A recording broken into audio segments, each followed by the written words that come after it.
এই ধরনের অদ্ভুত মামলা, জনস্বার্থ মামলার মোড়কে কোর্টে পেশ করা হয়। তো আদালত সবসময় এই ধরনের মামলা এন্টারটেইন করবেন না এরকমই মনে করেন। এটা জেনে বুঝেই করা হয়েছিল। প্রথম থেকেই নির্বাচন কমিশনের যে এসআইআর পদ্ধতি সেটাকে বিলম্বিত এবং বিলম্বিত করা হয়েছে তৃণমূলের তরফে।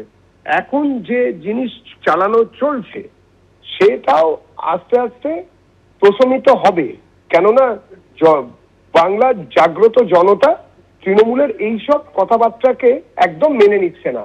বিচার বিভাগেও তার বাইরে নয়, ব্যতিক্রম নন। তৃণমূল বাঁচাও অভিযানে এইসব মামলা যায়, আমরা সেটা জানি। বিচারকরা কেউ বোকা নন, তারা যথেষ্টই দেখেছেন এই ধরনের ব্যাপার, সুতরাং তারা আমল দেননি।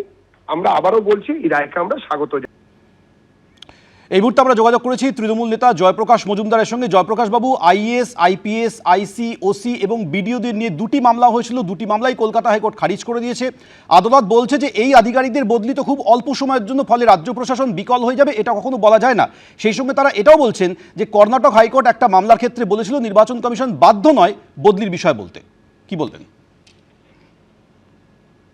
যেটা মনে করেছেন সেখানটাতে যে সওয়াল জবাব হয়েছে তার উপরে নিশ্চয়ই তারা এই নির্দেশ দিয়েছেন, কিন্তু আমরা তো জানি, সাধারণ মানুষও জানে, নির্দিষ্ট যে এজেন্ডা ইলেকশন কমিশনের আছে, যে বিজেপির কথা অনুসারে পয়েন্টে নিজেদের নিজস্ব লোক যাতে যত ইচ্ছে পয়সা করি, ক্যাশ টাকা পয়সা ট্রানজাকশন করা যায়, একেবারে কেউ যাতে তাতে বাধা না দেয়, তাদের মনে হয়েছে, তাই জন্য এইসব বদলি করা হয়েছে। এগুলো তো প্রমাণ সাপেক্ষ, প্রমাণযোগ্য নয়, এখানে হাইকোর্টেও বলা যায় না।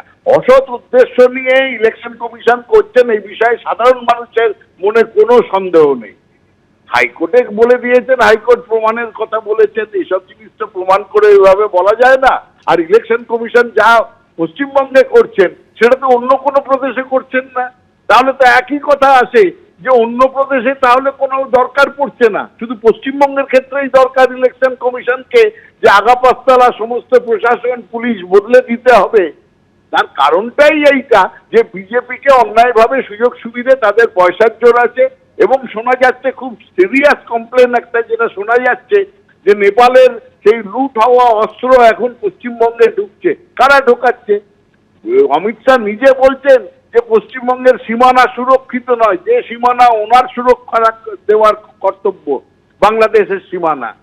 নিজেই সুরক্ষা মন্ত্রী বলছেন, আমাদের হোম মিনিস্টার বলছেন সুরক্ষিত নয়। এই সব দেখে মনে হচ্ছে বিজেপি আপ্রাণ চেষ্টা করছে যেন তেন প্রকারণে কিছু ইলেকশন জেতার, সেটা সফল হবে না। ওই ফর্ম ডিক্সও অনেক জমা দিতে চেষ্টা করেছে, বম্বের মতন করে, মহারাষ্ট্রের মতন করে।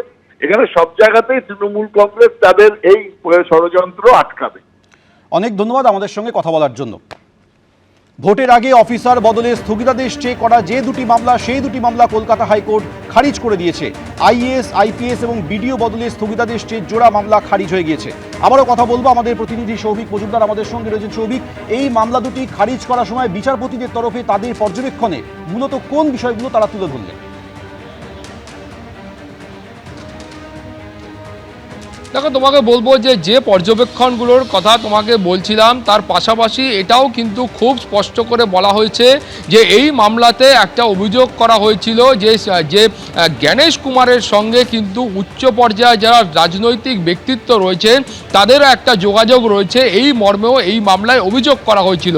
ফলে সেই অভিযোগের প্রেক্ষিতে মাননীয় প্রধান বিচারপতির বক্তব্য হচ্ছে যে এই অভিযোগ এই মামলাতে করা হয়েছে ঠিকই, কিন্তু এটা একটা আপাততভাবে ভিত্তিহীন একটা অভিযোগ করা হচ্ছে। তার কারণ এই অভিযোগের সপক্ষে কোনো প্রমাণ কিন্তু কলকাতা হাইকোর্টের কাছে পেশ করা হয়নি। অর্থাৎ যে অভিযোগ করা হচ্ছিল যে জ্ঞানেশ কুমারের সঙ্গে বিজেপি নেতৃত্বের যোগাযোগ আছে বা জ্ঞানেশ কুমারের সঙ্গে উচ্চ পর্যায়ের রাজনৈতিক ব্যক্তিত্বদের যোগাযোগ রয়েছে, সেই অভিযোগটা শুধুমাত্র যখন মৌখিকভাবে সওয়াল জবাব হয় সেই সময় তারা পেশ করেছিলেন, কিন্তু এই অভিযোগের ভিত্তিতে কোনো রকম প্রমাণ কিন্তু কলকাতা হাইকোর্টের সামনে পেশ করা সম্ভব হয় হয়নি। তাই এই অভিযোগকে কলকাতা হাইকোর্ট এই মুহূর্তে গুরুত্ব দিতে প্রস্তুত নয় এবং এই মামলা যখন খারিজ করা হয় সেই মামলা খারিজ করার সময় পর্যবেক্ষণে কিন্তু এটাও লেখা ছিল।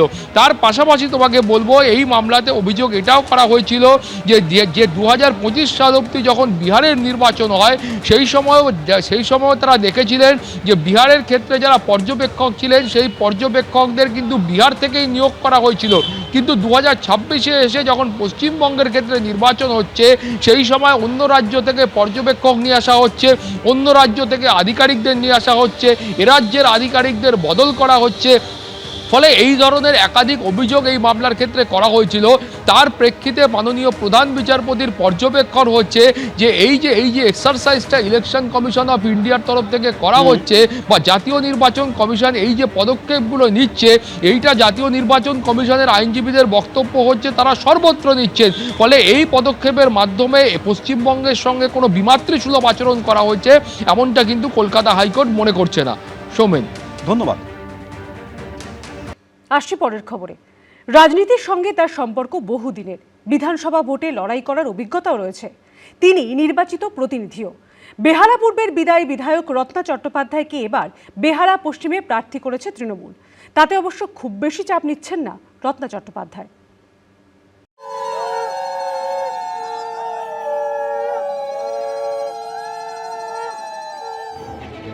ছিলেন পূর্বে, এলেন পশ্চিমে। কেন্দ্র নতুন হলেও রাজনীতিতে তিনি পুরনো। আদ্যপান্ত রাজনৈতিক পরিবারের মেয়ে, নিজে কাউন্সিলর আবার বিধায়কও। 2021-এর বিধানসভা ভোটে নির্বাচিত হয়েছেন বেহালা পূর্ব থেকে, কিন্তু এবার তার কেন্দ্র বদল করেছে দল। এবারের ভোটে বেহালা পশ্চিম কেন্দ্রে রত্না চট্টোপাধ্যায়কে প্রার্থী করেছে তৃণমূল, যা পার্থ চট্টোপাধ্যায়ের কেন্দ্র বলেই এতদিন পরিচিত ছিল। এবার এই কেন্দ্রে তাই আলাদা করে নজর রয়েছে গোটা রাজ্যের। পূর্ব হোক কিংবা বেহালা পশ্চিম, দুবারই যখন আপনি প্রার্থী হলেন তখন এই দুই কেন্দ্রেই কিন্তু গড় অক্ষত রাখার লড়াইয়ে আপনাকে নামানো হয়েছে।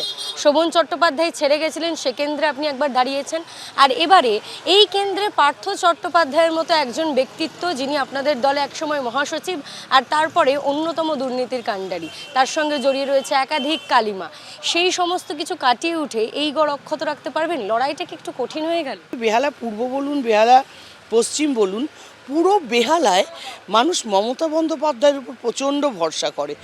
এই কেন্দ্রে এবার রত্না চট্টোপাধ্যায়ের প্রতিপক্ষ একদিকে বিজেপির ইন্দ্রনীল খাঁ, যিনি বিজেপি যুব মোর্চার রাজ্য সভাপতি, আরেকদিকে সিপিএম এবারও এই কেন্দ্র থেকে প্রার্থী করেছে নিহার ভক্তকে, যিনি গত বিধানসভা ভোটে এই কেন্দ্র থেকে 20% বেশি ভোট পেয়েছিলেন।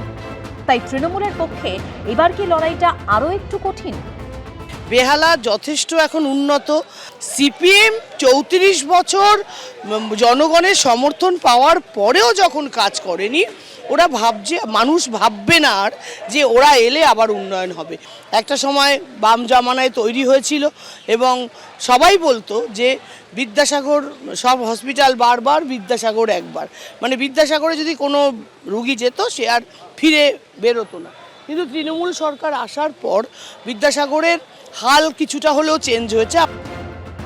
সকাল থেকে পুজো দিয়ে বেরিয়ে পড়ছেন প্রচারে। সকালে এক দফা, আবার বিকেলে আরেক দফা। চৈত্রের গরমেও হুটখোলা জিপে চড়ে প্রচার করছেন রত্না চট্টোপাধ্যায়। প্রার্থী বদল হয়েছে, কিন্তু বেহালা পশ্চিমের মানুষের রায় কি বদলাবে, নাকি ফের তৃণমূলেই ভরসা রাখবে এই কেন্দ্র? জানতে হলে অপেক্ষা করতে হবে 4 মে পর্যন্ত।